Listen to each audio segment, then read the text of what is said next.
ওয়ালাইকুম আসসালাম। আপনার দোকান বন্ধ কেন? আমি কলা কিনতে গিয়েছিলাম কিন্তু বন্ধ ছিল। এখনই দোকান খুলছি বাবা, চলো যাই। চাচা, আপনার মুখে রক্ত কেন? কি হয়েছে? ও কিছু না, গরিব হয়ে জন্মেছি। কতজনের কত অত্যাচার নীরবে যে সহ্য করতে হয়। ও ঠিক হয়ে যাবে বাবা। ইস, কেমন রক্ত পড়ছে! কি হয়েছে চাচা? আমাকে কি বলা যাবে? তুমি শুনে কি করবে? সে অনেক কথা। আমাদের এলাকার চাঁদাবাজ টিবু মহাজনকে তো চেনো? জি চাচা, চিনি। টিপু সুলতান, বাজারের ওই পাশেই মস্ত বড় বাড়ি ওনার। হ্যাঁ বাবা, কাল রাতে ওনার ছেলে পেলে চাঁদা চাইতে এসেছিল, চাঁদা দিতে পারিনি, তাই টিপু মহাজনের লোক ধরে নিয়ে গিয়েছিল আমাকে। তারপর চাচা? তারপর কিরে বেটা, এই সকাল সকালে এটারে বেঁধে রেখেছিস কেন? ওর চিল্লানিতে সকালের কাঁচা ঘুমটা ভেঙে গেল। ওস্তাদ, এই বেটা চাঁদা দেয়নি, উল্টা আমাদের সাথে চিল্লাচিল্লি করেছে। ওর কত বড় সাহস!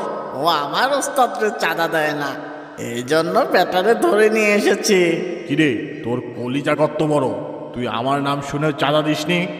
মহাজন, আমার তো সামান্য চায়ের দোকান, খুব বেশি ইনকাম হয় না, সংসারই ঠিকঠাক চলে না, চাঁদা দিলে বাঁচবো কিভাবে মহাজন?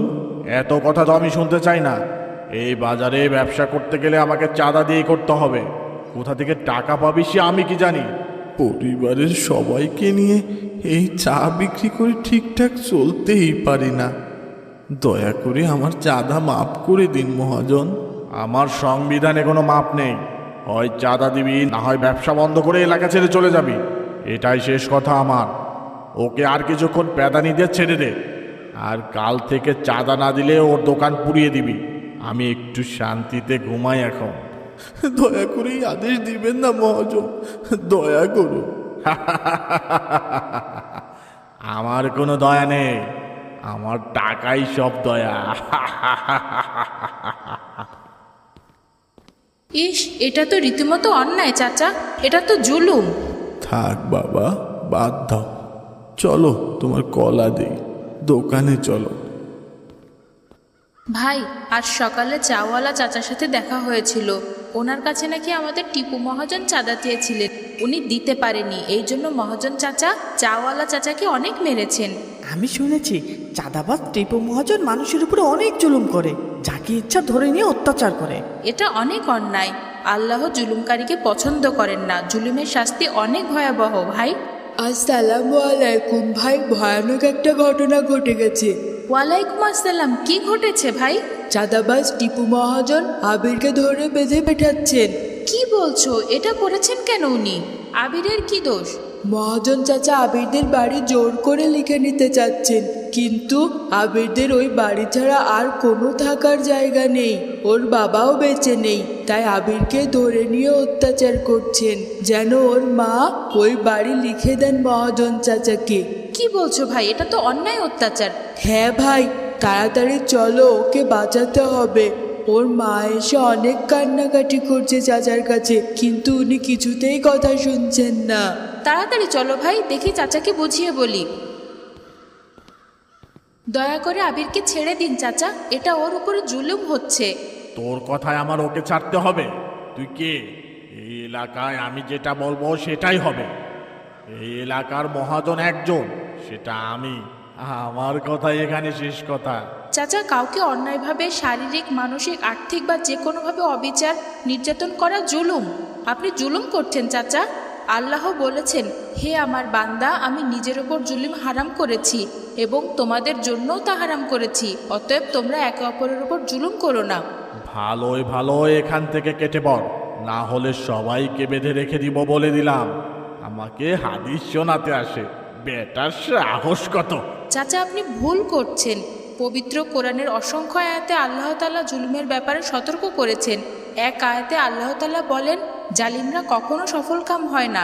জালিমের বিচার শুধু কিয়ামতের দিনই হবে না, বরং দুনিয়া থেকেই আল্লাহ তাআলা তাদের জুলুমের প্রতিদান দেওয়া শুরু করেন। রাসূল সাল্লাল্লাহু আলাইহি ওয়াসাল্লাম বলেছেন, দুটি পাপের শাস্তি আল্লাহ তাআলা আখিরাতের পাশাপাশি দুনিয়াতেও দিয়ে থাকেন। তা হলো জুলুম ও আত্মীয়তার সম্পর্ক ছিন্ন করার শাস্তি। আমার বাড়ি চাই বাড়ি। যতক্ষণ না ওরা ওদের বাড়ি লিখে দিবে ততক্ষণ ওদের ওখানেই থাকতে হবে। ওর শরীর থেকে হাড্ডি আলাদা করে দে। বাড়ি লিখে না দিলে মা ছেলে তোমরা এভাবে বৃষ্টিতে ভিজছ কেন? আমাদের বাড়ি মহাজন চাচা লিখে নিয়ে বাড়ি থেকে বের করে দিয়েছেন। আমাদের আর কোনো থাকার জায়গা নেই ভাই। আচ্ছা ভাই, তোমরা তাড়াতাড়ি এখন আমাদের বাসায় চলো। যতদিন না কোনো ব্যবস্থা হয় ততদিন আমাদের বাসাতেই থাকতে পারো। না ভাই থাক, শুধু শুধু তোমাদের বিপদে ফেলে কি হবে? আমাদের জন্য তোমাদের অসুবিধা হবে ভাই।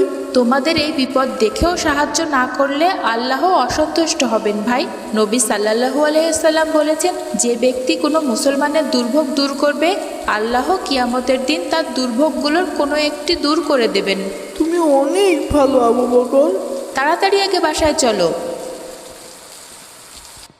আসসালামু আলাইকুম বাবা, দেখো মেহমান নিয়ে এসেছি।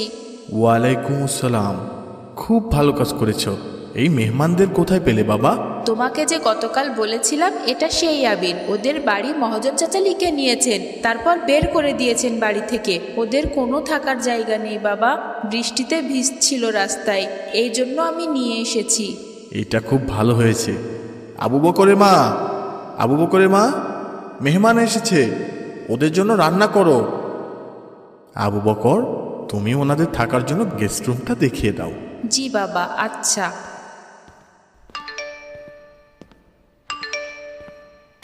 আসসালামু আলাইকুম ভাই।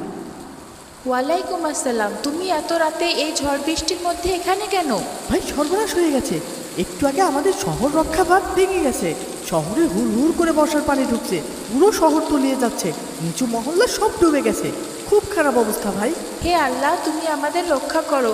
এখন কি হবে ভাই? আমাদের তো কোনো নৌকা নেই। যে যেমন পারছে নৌকা নিয়ে নিরাপদ আশ্রয়ে চলে যাচ্ছে। আমাদের চাওয়ালা চাচার একটা নৌকা আছে, ওটাতে আমরা উঠেছি। তোমরাও চলো ভাই, না হলে কিছুক্ষণের মধ্যেই ডুবে যাবে সব। আচ্ছা, আমি এখনই সব গুছিয়ে নিয়ে আসছি। তাড়াতাড়ি চলে এসো, লেট করো না। আমি আবার আরেকটা বাড়িতে খবর দিয়ে আসি। বাঁচাও, বাঁচাও, কে কোথায় আছো? বাঁচাও, হে আল্লাহ, আমাকে বাঁচাও। ভাই, ওইদিকে কে জানি চিৎকার করছে। ওইদিকে আমাদের যেতে হবে, নিশ্চয়ই কেউ বিপদে আছেন। আমাকে বাঁচাও, দয়া করে আমাকে বাঁচাও। কখনো না, কেউ ওনাকে বাঁচাবেন না। উনি আমাদের সবাইকে জুলুম করেছে, আমাদের সবাইকে অত্যাচার করেছে, আমাদের কাছ থেকে জোর করে চাঁদার নামে টাকা নিয়েছেন। যাকে যেমন পেরেছে নির্মমভাবে মেরেছে ওই শয়তানটা। ওর মরাই উচিত। ও ডুবে মরুক, ও ডুবে মরুক, ও ডুবে মরুক। দয়া করে আমাকে বাঁচাও, দয়া করো, আমি ডুবে মরে যাব।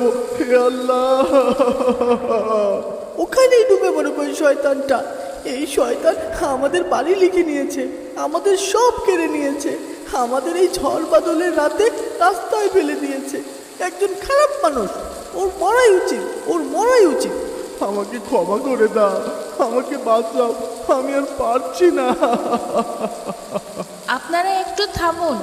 আমাদের ওনাকে ক্ষমা করে দেওয়া উচিত। আল্লাহ তাআলা ক্ষমা করা পছন্দ করেন। রাসূল সাল্লাল্লাহু আলাইহি ওয়াসাল্লাম বলেছেন, যে ব্যক্তি কোনো মুসলমানের ভুল ক্ষমা করবে, আল্লাহ কিয়ামতের দিন তার ভুল ক্ষমা করবেন। মক্কার মানুষেরা আমাদের নবীকে কত কষ্ট দিয়েছেন, মেরে রক্তাক্ত করে দিয়েছিলেন, অথচ মক্কা বিজয়ের পর রাসূল সাল্লাল্লাহু আলাইহি ওয়াসাল্লাম অপরাধীদের ক্ষমা করে দিয়েছিলেন। আমাদেরকেও তার আদর্শ অনুসরণ করা উচিত। আপনারা আমার জন্য যা করলেন সেটা আমি কখনো ভুলবো না। আমি আপনাদের সারা জীবন কত অন্যায় অত্যাচার করেছি, জোর করে জমি লিখে নিয়ে কতজনকে সর্বশান্ত করেছি, অথচ আজ আজ আমাকে আপনারা ক্ষমা করে দিয়েছেন, আমার জীবন রক্ষা করেছেন। আমি আপনাদের কাছে মাপ চাই। আমি এই জীবনে আর কখনো কোনো মানুষের উপরে জুলুম করব না। হে আল্লাহ,